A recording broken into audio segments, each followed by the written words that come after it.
দেখতে পাচ্ছেন আমরা সরকারি গাছে রাস্তা লাগাচ্ছি গাইস। ও না সরি ছুটকি, আমরা সরকারি রাস্তায় গাছ লাগাচ্ছি। এই যে দেখতে পাচ্ছেন আমাদের বড় ভাই। বিদায় নিচ্ছি, আসসালামু আলাইকুম। তো আপনি গাছ লাগাচ্ছেন আমাদের মাঝে, আপনার অনুভূতিটা কেমন আপনাদের মাঝে আমাদের মাঝে একটু শেয়ার করুন। আসসালামু আলাইকুম। আসলে অনুভূতিটা হলো আমাদের যুব সমাজটা এই যে কর্মের মধ্যে না থেকে তারা দিন দিন অধঃপতনে চলে যাচ্ছে। অলস মস্তিষ্ক শয়তানের কারখানা। একটা লোক যখন কাজে থাকে, কোনো একটা কাজের মধ্যে থাকে, তখন কিন্তু ভালো থাকে।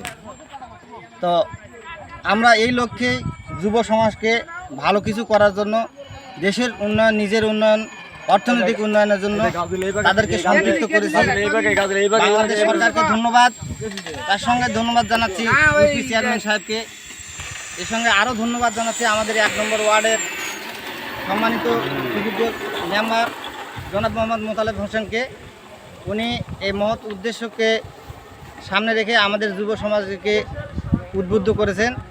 আমরা এই বন বিভাগ কর্তৃক বাংলাদেশ সরকার পৃষ্ঠপোষকতায় বোয়ালদার 1 নম্বর ওয়ার্ডে বোয়ালদার থেকে সরঞ্জাগাড়ি এবং বোয়ালদার থেকে দিওর এবং বোয়ালদার থেকে নওদাপাড়া, এই 3 রাস্তায় গাছ রোপণের জন্য আমরা উদ্বুদ্ধ করেছি। যুবক ভাইয়েরা স্বতঃস্ফূর্তভাবে তারা গাছ লাগাচ্ছে। আপনাদের সবারই সহযোগিতা কামনা করতেছি। আসসালামু আলাইকুম।